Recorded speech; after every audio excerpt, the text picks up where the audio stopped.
Bu dersimizi normalde ilk dönem işledik. Sorularınızı ekrana yazabilirsiniz. Ben ara ara bakıp cevaplayacağım. Tamam mı? Dediğim gibi bu dersimizi işledik. Dersimizin devamı linked list, yani yüksek, ne diyelim, ileri seviye veri yapılarıyla ilgili olduğu için bu dersi tekrar işlemek istedim. Sonrasında zaten ileri seviye veri yapılarından örneklere geçeceğiz. Tamam. Okay. Now we are starting structures and unions. Up until now, we were using data types that are the same, which means when we define an integer, all the integer array elements are integers, right? So sometimes we are reading aggregated data, okay? So these are called structures and unions. We are able to define array structures. We are able to define array unions, okay? We can use these structures as a function parameters as well. Okay, so for a student, we need to save name, department, GPA, email address, courses, addresses, and let me tell you this way. So all these information for one student, we need to save together. Okay, this is string. I think this is number, let's say 15, 21 is computer engineering and engineering, right? GPA is, let's say, 3.80. This is floating point. Email address is string. These are strings. So these bunch of information are holding in one structure, okay?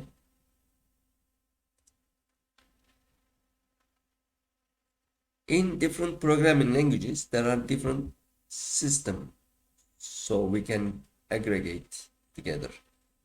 These are called, let's say, for Pascal and what else? Delphi, it was called record, but in C it's called struct. Okay. So we cannot use array because array are storing same type values, right? And a structure has many members, so each elements are called members here. So these are the format for a structure definition: structure tag, member list, and variable list. And tag and variable lists are optional. You will see in compiler design, this is a context-free language, which means if your sentence is correct, you can type this way or this way. It doesn't matter. You can type elements in this guy, or you can type your members in this way in one line. That's okay. No problem with that. Okay. So structure. This structure we are defining. So this is a type actually. This is the structure variable. Okay. Now X is called structure, and I, C, and F is the members of the structure. Okay. Or we can define this way. First of all, we are defining a structure simple, and then we are using that name, that tag. This is called tag, right? We are using that tag in order to define structure variable. So for structure, we are able to use type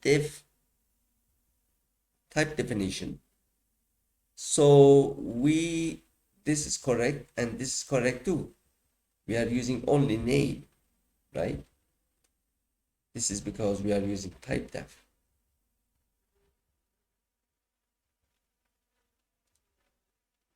That means this student is a type, just like integer. So it's a structure type. When we use that name, we are able to define the variable. And this is string, this is number, this is floating point, and this is string again. Okay. So here are two structures, two students. One is, and these are called initializing, which means this will be name, this will be department,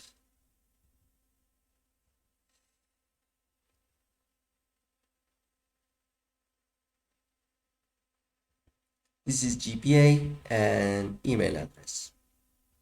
Okay. So we have two structure variables we are initializing right now. We are able to use small initializers, just like here. Z equals 2. That means the first element will be 2 and the rest of these guys will be 0. Okay. So compiler knows what to do with this guy. Okay. And what else? So type def structure, it has 3 members. So we are able to reach each member by dot. Member access operator, it's called dot. Okay. X dot I means we are in the X structure. Dot I is the I member, integer I, right? So by doing this, we are able to write or update inside of it. Or we can print like this, printf.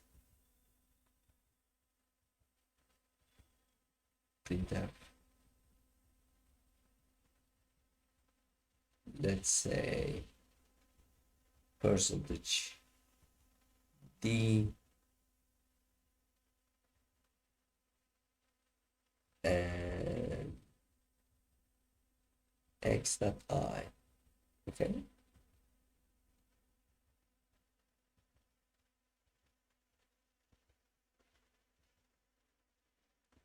Okay. So we can do this. We can use it. We can also update it. Okay. Now good stuff starting.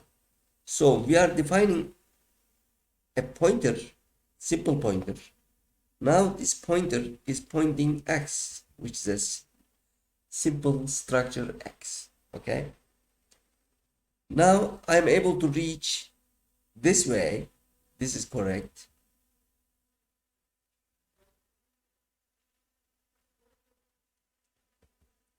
This is also correct. Okay. Asterisk PS or star PS means we are reaching that address. And then dot I is the reaching the member of I. Okay. The first member. This is correct. Another way, this is much more sophisticated and accepted way.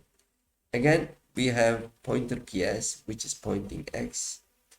And these arrows are basically pointing members in that string, in that structure.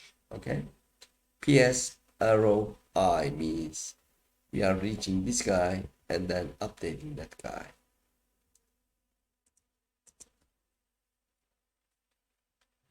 Okay, we are able to define array of structures. Okay, so in this guy we have two structures. Struct.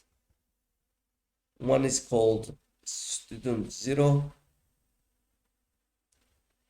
The other one is called student 1. Okay, just like array, but each of these elements are structures. So for string copy, we are using this command, right? String student 0 name Ahmed Can, which means this information goes to the name section right here, Ahmed Can. And then this data goes to the integer section or G department. Okay. And this goes to the here and etc. And most of the compilers are accepting these copy stuff, which means we are copying all the elements inside of this struct to here. But sometimes some compilers doesn't accept this way. Okay. So we are able to use structures as a function parameters, just like here. So I have a local variable x, and then I define it this way. I initialize it this way.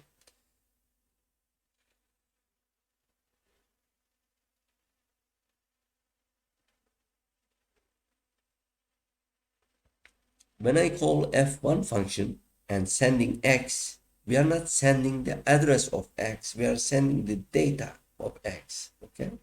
Now s.I becomes 3.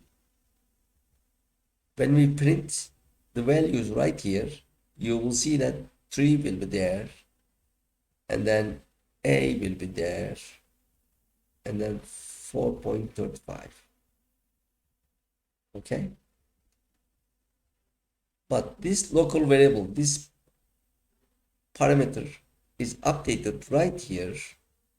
So it will be 2, it will be t, and 5.32. Okay. But there is something wrong here. When we print right here, unfortunately, we are not getting 2t and 5.33 because this guy is a local variable. This guy is a local variable. With local variables, we are not able to update this one.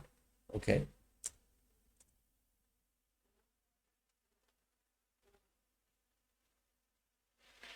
So for f2 function, right now it's accepting an address pointer, right? So we are sending the address of this x like this.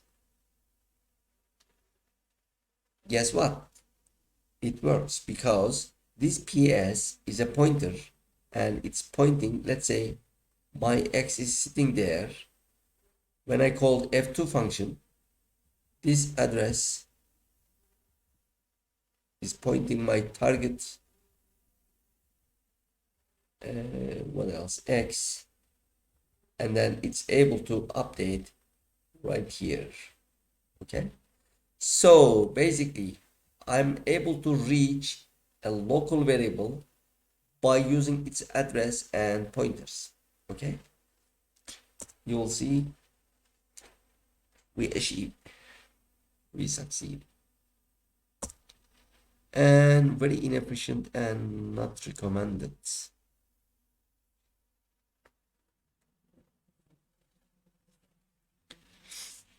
Okay.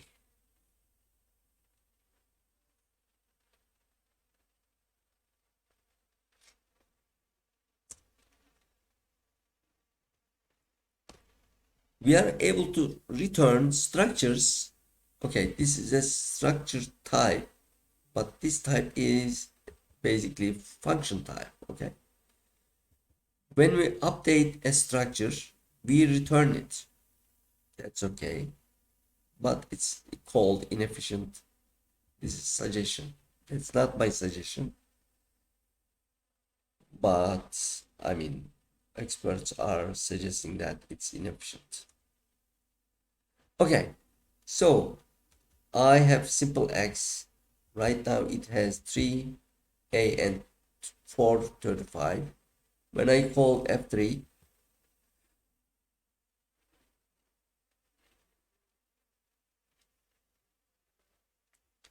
these values are going to simple s, and then simple s is updating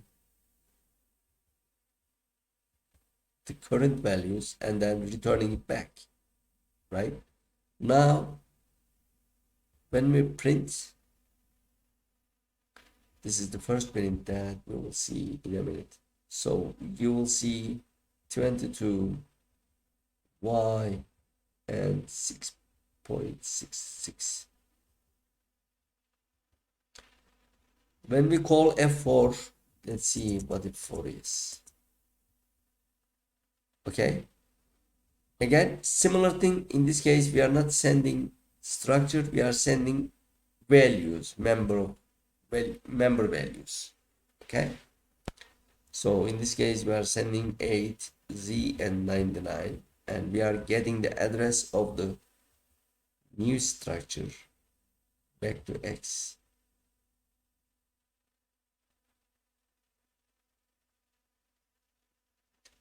In this case, we will see 8, Z, and 9.99. Okay.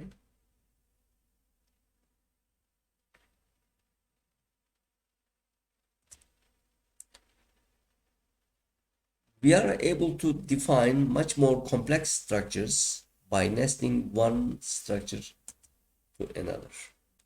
So this is one structure, simple. By using this simple, I can define another structure, okay? And this is one baby structure. This is another baby structure, okay? And this whole structure has one integer, one float, and two structures in it.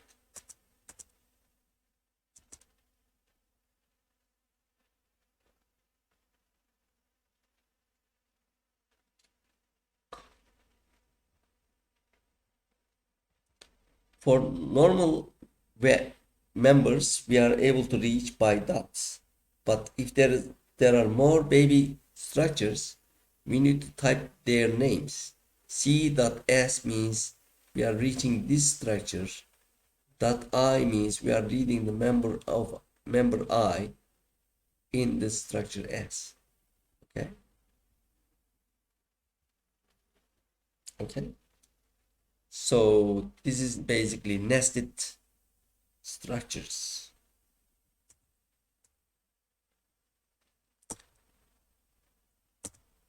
Okay, structures are stored consecutively means all the elements are sitting in the memory next to each other. But sometimes this is called alignment issue. Alignment. Some CPUs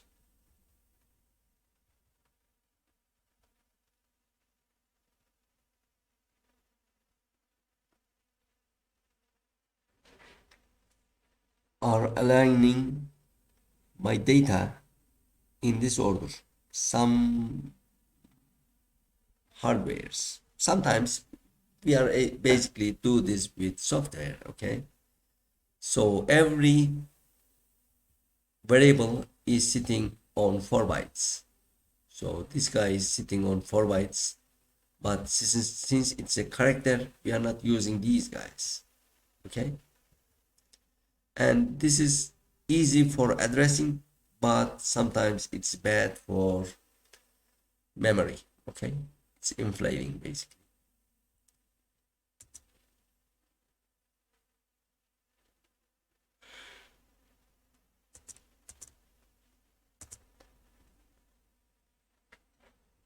Okay, when we have structures, we need to be careful because this will be 4 bytes, this will be 4 bytes, and this will be 4 bytes. That's why, because we are using 12 bytes. But when we get these guys together, we are only using 8 bytes. Okay, so this is 8 bytes.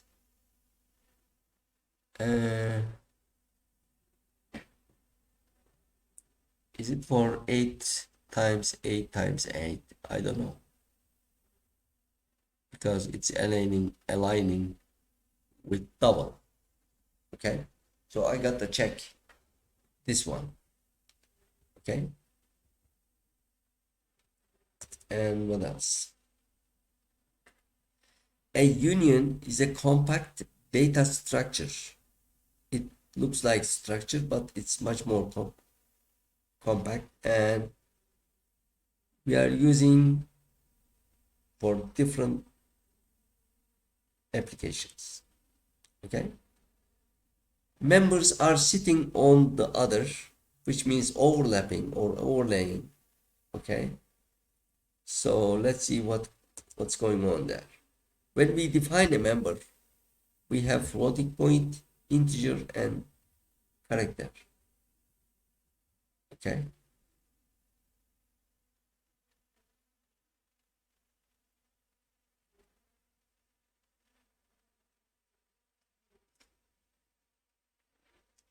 We can use its members like this. These are all okay. But something wrong when we update one variable inside of the member. I'm sorry, one member. That means we are basically updating whole union. Let's see. So my structure, integer and char for, as you see, they are using 8 bytes. Here I have a union.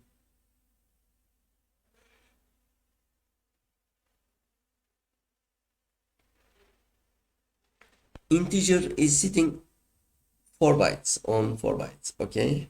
And my characters are sitting 4 bytes too. And their addressing are overlapping. So when I type something here, that means I am also updating C0. When I update this guy, and I need to type 2, which means I'm basically updating my integer value. Okay.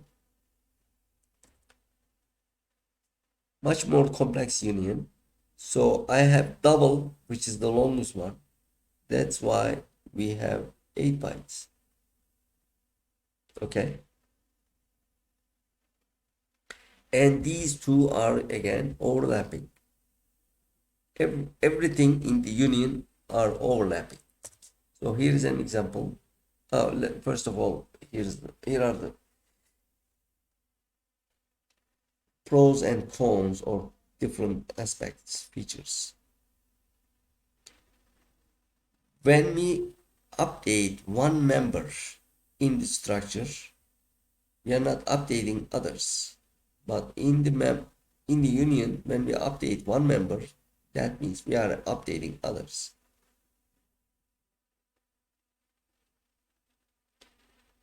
We are able to reach individual members anytime.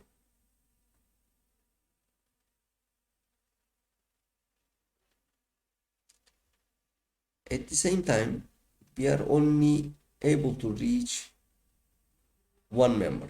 Okay, that means there's no security when we try to update both.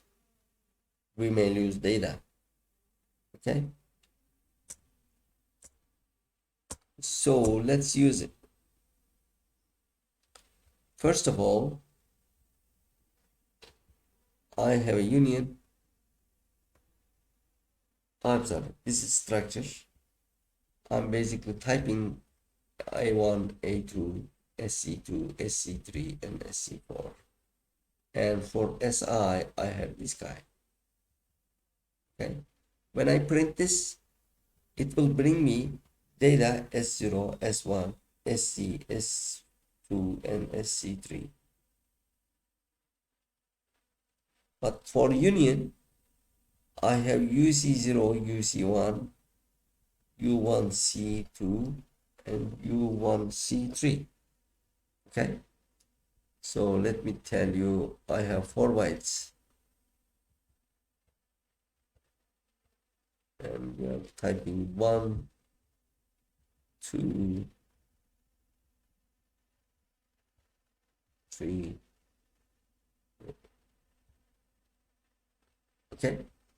But when we update my integer within this union like this, that means we are updating 1, 2, 3, 4, same place, 6, 5, 7, 8. Okay.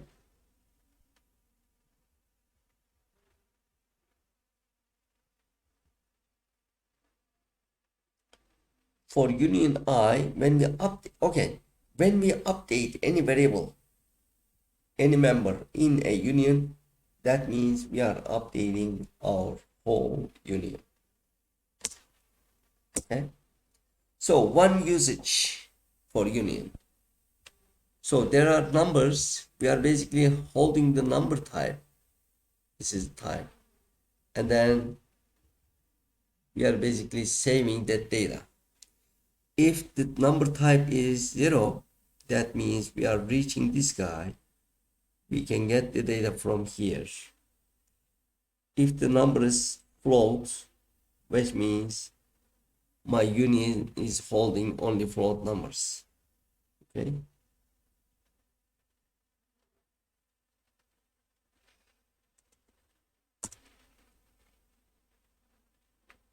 So it works like this. So one time when we update the type, and we can save anything to it according to this type. Okay. This type is 1, which means floating point. And we are able to write floating points there. So these are basically sitting on the same space. We are not generating or asking extra space for this. Okay.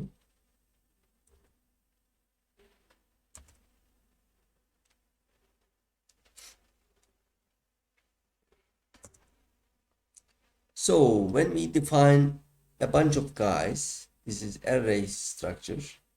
So we can save integer value for the first one, floating point value for the second one, floating point for the third one, float, and what else?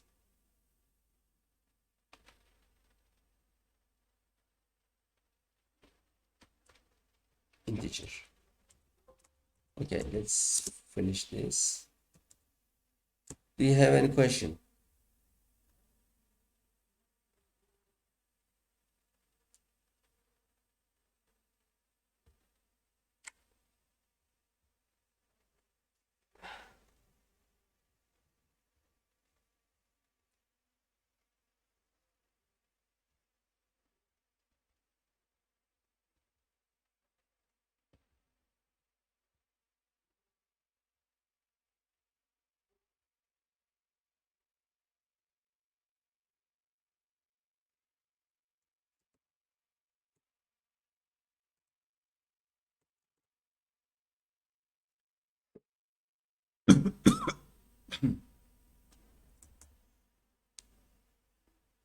Okay, linked lists.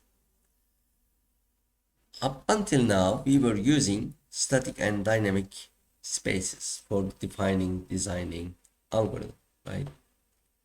And linked lists are sitting in dynamic memory. And linked lists, there are two major types of linked lists, single and double.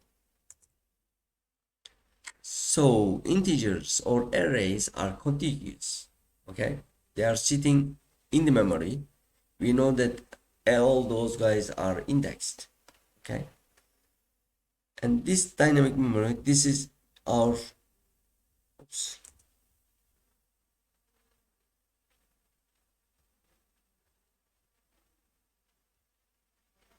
Okay, when we define something like this before the compile time, which means we have a space, and then that space in the memory is sitting forever until we stop the code, okay? Until we stop the program. For dynamic memory, we are defining same space, we are using it,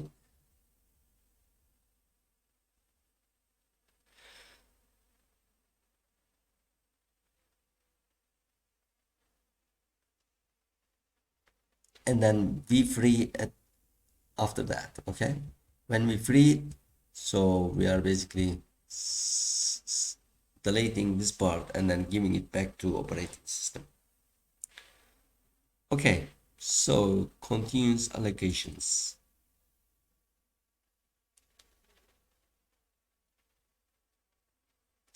For, let's say, if we know the data size formally, which means, let's say we are using 1 billion elements. Compiler may allow you to use that one. That's acceptable. But for huge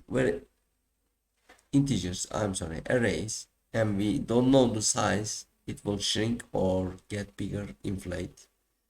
That means we are gonna use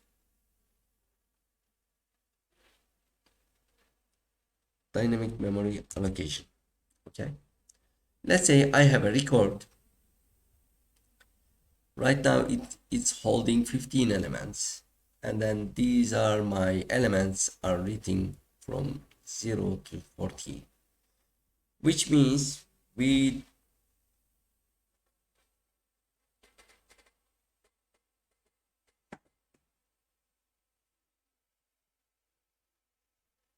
when we need more address, let's say for 20 students, we are basically asking more space right here, and then saving all the data from the old space from A.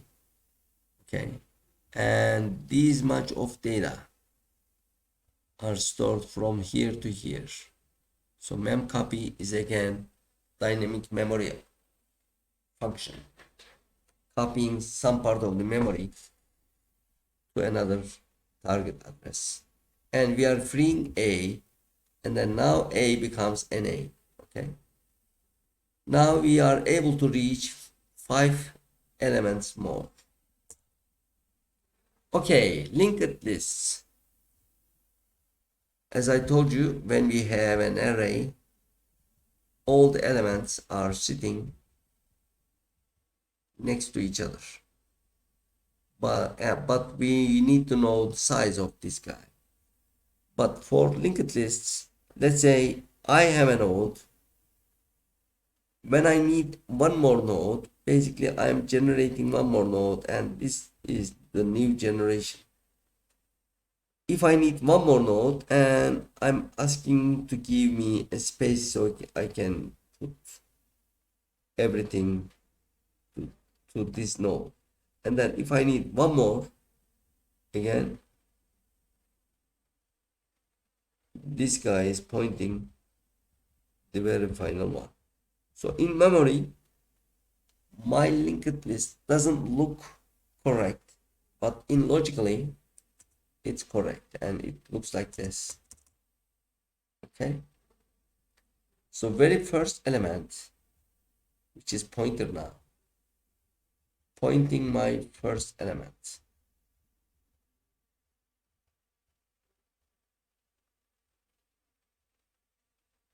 Okay, so for arrays I will give you an example right now. So for head, it's a pointer, data is data, and next is another pointer which is sitting in structure, and then it will show me the next address. So for integers, let's say if I want to add 105 into this array,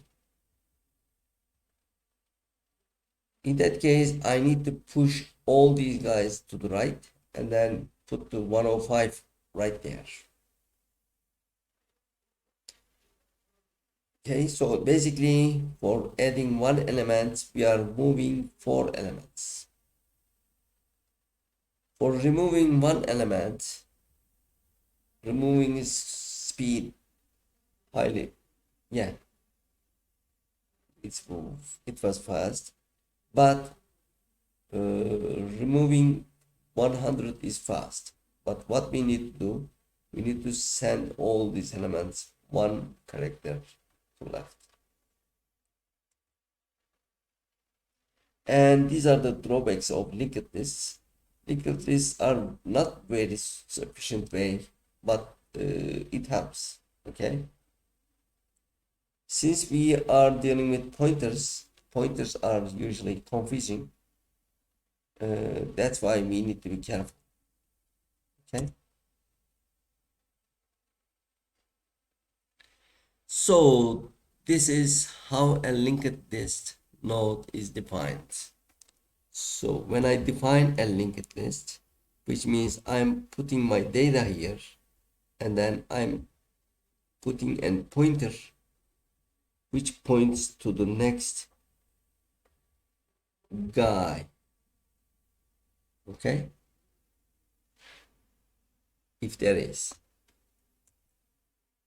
So it works like this. I have an head, and then 5 ampersand equals S2. I'm sorry, S2, get the S2 address, and then 8 get the S3 address, and then 2 get the S4 address, 10. Okay.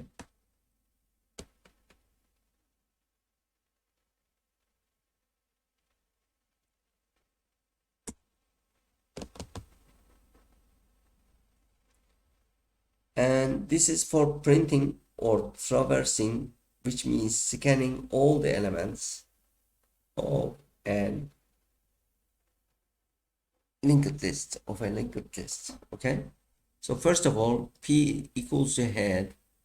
This is my head, and then it's pointing somewhere in the memory. And since I got this P equals MP, P also goes to MP.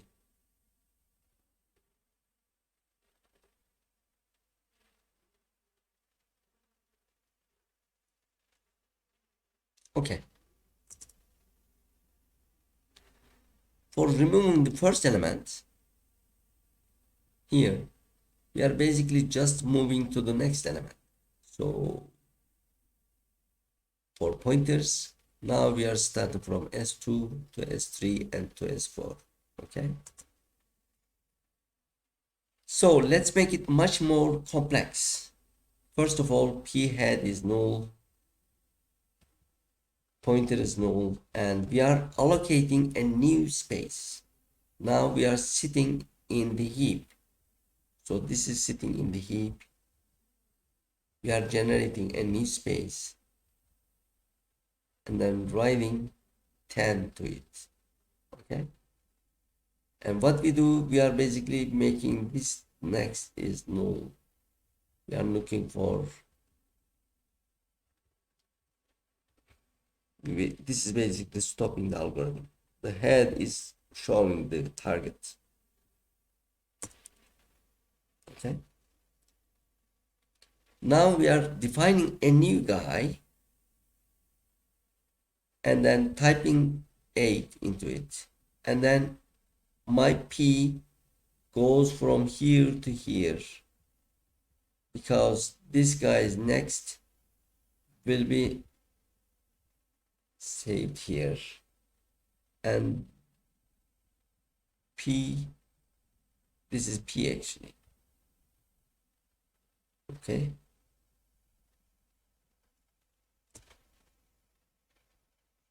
Okay, inserting into a single list. So we are able to write, we need to start always from head and then searching and writing these guys in order. Okay.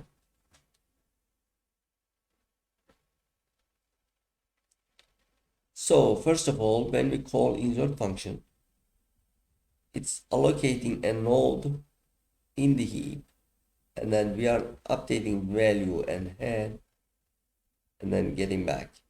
So the address coming from here goes to node.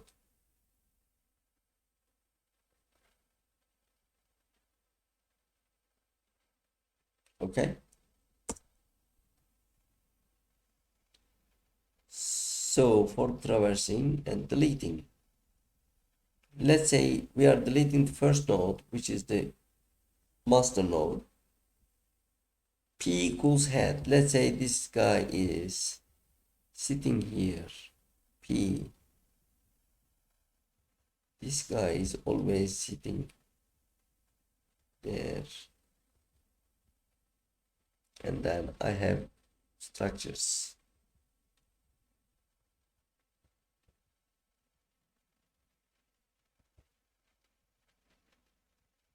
Okay. First of all, if the head is null, which means it's already empty, we are not removing anything. So we are jumping back to next. We are jumping back to next. Now this P pointer P is pointing this guy. Okay. And then when we free the P, this whole chunk goes back to the memory management unit. Okay. There are different types of linked lists. One is single linked list, double linked list, and circular. And there are much more complex, and you'll see search trees and etc. Okay, graphs. These are all done by dynamic memory allocations. Okay. Double linked lists requires two addressing, previous and next. Previous one, which is here, is basically showing the target address. Next address is basically telling me the next node. Okay. That's why in one structure, I may have more than one value, but I need at least two previous and next pointers. Just like here, when we are in A, next of A will be B, right? These are basically figures that we can grasp the topic. What else? Okay, now this code is similar to single linked data insertion. This is double linked data insertion. What happens in this case? Okay, first of all, we are defining a node. Okay, and then we are painting or printing the node inside of this guy. The head will be, or next will be head.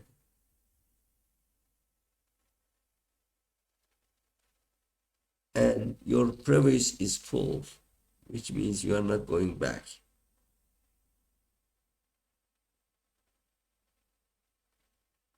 Okay. If head is not null, head of the previous becomes P. Okay. This is my head.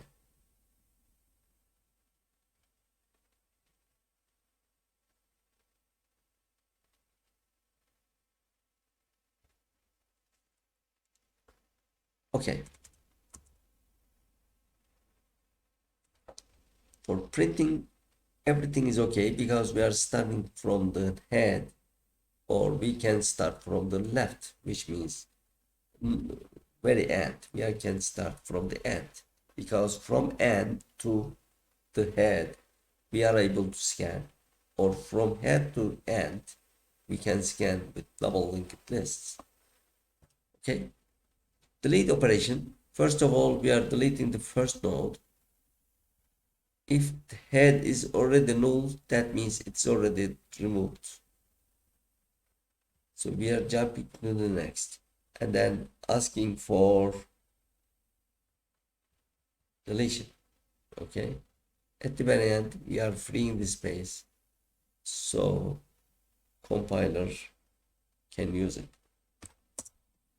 Okay. Circular linked list. You will see in the future there will be circular data types or topology.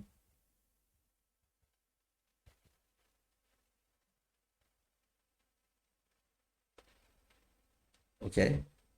And it's single linked list, but basically starting from somewhere and then pointing the target again.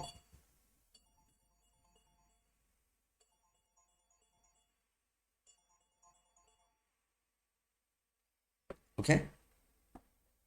I think we are done.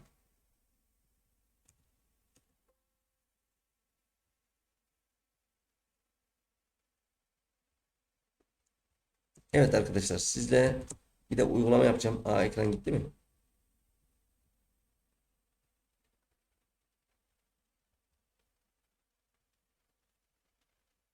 Oo, ekranı açmıştım ama ekran gitmişti. Ne zaman yazdınız? 2:45. Bir 10-15 dakikadır ekran yok. Allah'tan lokal kaydımı alıyorum. Arkadaşlar, size entire screen'i açmaya çalışayım. İnşallah çalışır bu. Size bu uygulama hazırladım. Küçük bir uygulama.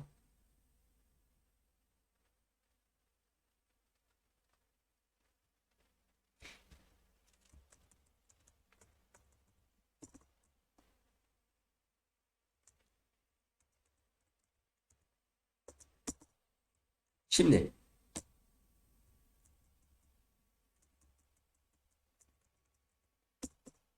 farklı şekilde şey yapabiliriz. Kimisi bu şekilde pointer tanımlıyor. Kimisi de bu şekilde pointer tanımlıyor. Tamam. Bu şekilde tanımladığın zaman P1 pointer oluyor. P2 pointer değil. Şu şekilde de tanımladığın zaman P pointer X pointer değil. Tamam. Bu şekilde ekrana basalım. Bakalım nasıl çalışıyor.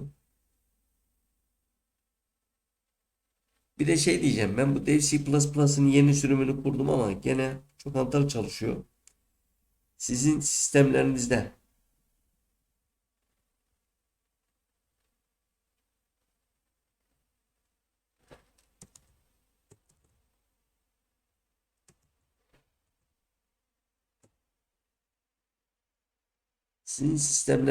daha akıllı çalışan, daha hızlı çalışan bir derleyici biliyor musunuz?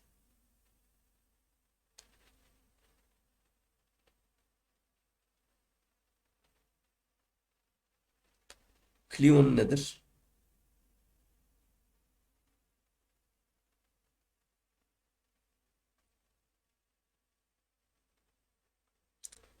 Ben normalde e, Linux ortamında çalışıyorum. Orada gayet performanslı ama bu Windows ortamındaki arkadaşlar baş ağrısı yapıyor. Evet arkadaşlar, derleyelim ve çalıştıralım şimdi.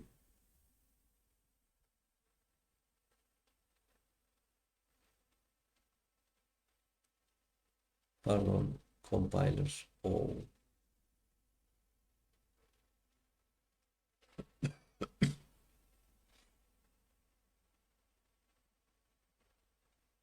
çok hantal bu ya.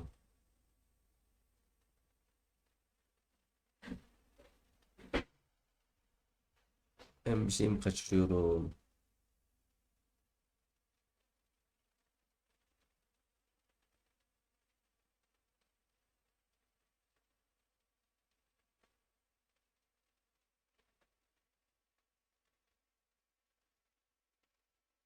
Pardon. Evet. Şimdi çalıştır dediğimde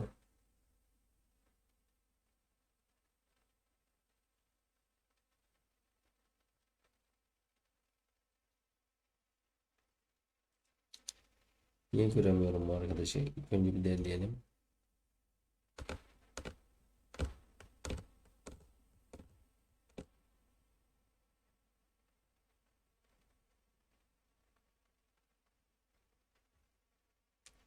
Evet arkadaşlar. Normalde benim şeylerin adreslerini ve içeriğini gösterdi. Gördüğünüz gibi 555 3 tanesi 5. Sonuncu değişken. Çünkü P2 bir değişken, diğerleri de pointer bildiğiniz gibi. P pointer, X değişken, P1 ve P2 pointer. Tamam. Şimdi şöyle bir şey yaptığım zaman biliyorsunuz ki ben artık o P'nin içine gidip 25 yazıyorum. Değerle bakalım ve çalıştır dediğimde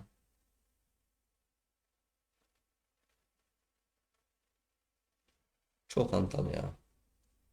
Şimdi normalde P, P1 ve P2 hepsi aynı adresi gösterdiği için ben bir tanesini değiştirmekle üçünün de gördüğünüz gibi içindeki bilgi değişti. Gördünüz mü? Yani şuradan bahsedeyim. P pointer'ı, P1 pointer'ı ve P2 pointer'ı, pardon, X kendisi, P ve P1 pointer'ı ne yapıyordu? Aynı yerleri gösterdiği için X içinde bir değişiklik hepsini etkiliyor. Tamam. Bunları kapatayım. Kafamız karışmasın. Şimdi burada ne yapmak istedim? Burada 10 elemanlı bir şey tanımladım. Heap'ten 10 elemanlı bir şey. Dizi diyelim. Sonra randomla bu elemanları ürettim. Random sayıyla 0 ile 100 arasında. Ve bu arkadaşları ekrana bastırıyorum. Sonrasında fsort diye bir fonksiyon çağırdım. Bu fsort fonksiyonu bu heap'te belirlediğim 10 elemanlı diziyi sıralayacak bana. Sonra da ekrana bastıracak. Fsort'a bakalım. Burada sizin için bir iki tane fonksiyon yazdım. Şimdi diyor ki bir tanesi kaç elemanlı olduğunu gösteriyor. Bu da benim oradaki diziye erişmem için pointer. Şimdi eleman nasıl sıralanıyor biliyor musunuz arkadaşlar? Bir sürü sıralama algoritmaları var. Ben burada size bir tanesini anlatayım. Diyelim ki şöyle mi yazacağız? Diyelim ki şöyle elemanlarım var. 5, 55, 14, 67, 24. Büyükten küçüğe sıralayacağız diyelim. Ne yapıyor biliyor musunuz? Birinci eleman 55 alıyor. Sonra bu 55'i diğerlerinin tamamıyla karşılaştırıyor. Bundan büyük olan varsa yer değiştiriyor. Yani 14 55'ten büyük mü değil. 67 55'ten büyük mü? Evet. O zaman buraya 67, buraya 55 oluyor. Sonra devam ediyor. 67 24 67'den büyük mü? Hayır. Sonra 14'ü ele alıyor. 14 55'ten büyük mü? Değil. O zaman 55'i buraya alacağız. 14'ü buraya alacağız. Tamam. Sonra bakıyor 55 24'ten büyük mü? Ha, evet tamam. Sonra bir daha bakıyor. Üçüncü indisteyim. Yani sırayla her dış döngüde e, elemanın en büyük elemanını bulmaya çalışıyor. Şuradaki büyüktür küçüktür işlemlerinin mantığı o. Eğer büyüktür işlemini küçüktüre çevirirsem bu sefer de küçükten büyüğe sıralayacak. Ve her sıralama işlemi bittiğinde de o indisi ekrana bastırıyorum.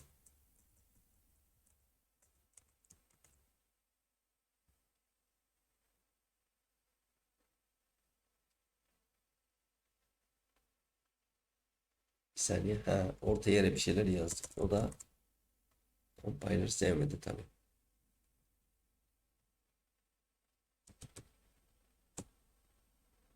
Şu an ekranımı tamam, ekranımı görüyorsunuz. Gördüğünüz gibi arkadaşlar 10 tane değer ürettim. 31, işte 55, 88, 8. Bu sayıları küçükten büyüğe sıraladı. Ne kullandım burada? Pointer kullandım. Tamam. Şurada pointerları kullanmış oldum. İstersem şöyle de yapabilirdim. Bu pointer'ı normal indis gibi, dizi gibi kullanabilirdim yani. Bu da önemli. Veya ekrana basma için buraya yerine işlem bittikten sonra tekrar sıfırdan n'e kadar olan elemanları bir daha bas diyebilirdim. Gördüğünüz gibi yukarıdaki iç içe döngü 10 çarpı 10 defa dönüyor bu döngü. 100 kere işlem yapıyor burada. Ortalama. Şurada da 10 kere daha döndüğü için 110 işlemi yapıyor. Ben de bu son 10 tane işlemi tekrar etmemek için bunları kapattım kısacası. Tamam. Çalıştır dediğimde.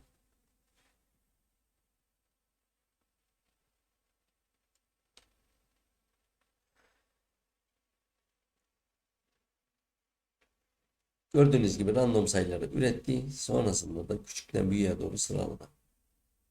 Yine söylüyorum şuradaki if işaretinde büyüktür yazarsanız bu sefer de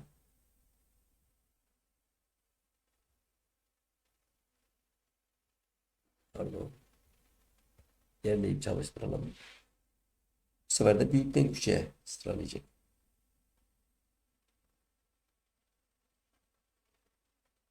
Tamam. Başka ne vardı? Evet, son bir kez daha bir örnek daha hazırladım size. Bunu da açayım. Bu bir karakter string üzerinde. Bir tane string istiyorum. İlk önce şurada 100 elemanlı bir dizi açtım. String karakter dizisi. Sonra string'i istiyorum. Bu string'i ekrana bastıracak. Sonra da reverse yapısını istiyorum. Reverse fonksiyonuna beraber bakalım şimdi.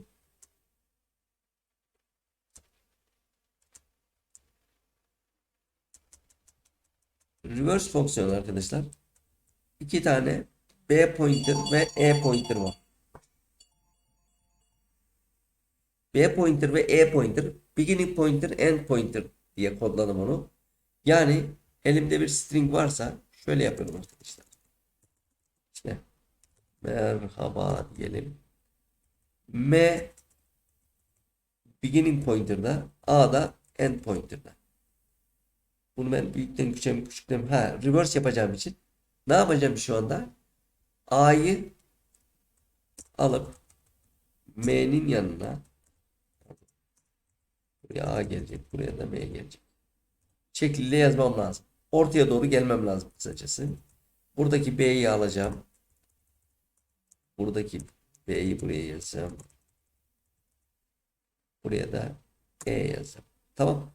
Bu şekilde karşılıklı uçlardan başlayıp ortaya kadar döngümü çalıştırdığımda, yani toplamda L eksi 1 bölü 2 tane işlem yapacağım. Tamam. Yani sağdaki elemanı sola, soldaki elemanı sağa karşılıklı indislere kopyalayacağım. Şurada da kopyalama işlemlerini görüyorsunuz. Şurada da işlem bittikten sonra başlangıç pointer'ını ve end pointer'ı bir sonraki indise ayarlıyorum. Tamam. Çalıştır dediğimde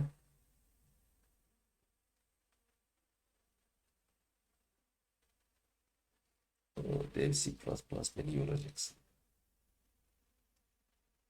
Enter string girelim bir şeyler.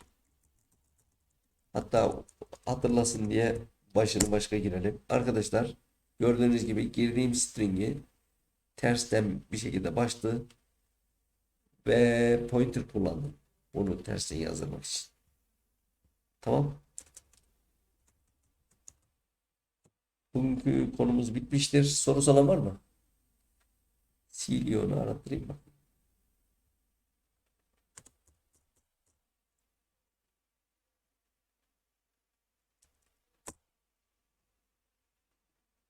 JetBrains.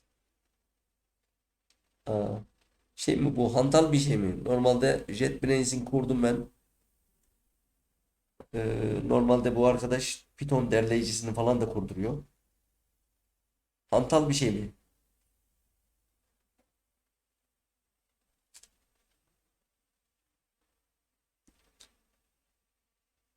Derleyiciyi kapatabilirim şimdi.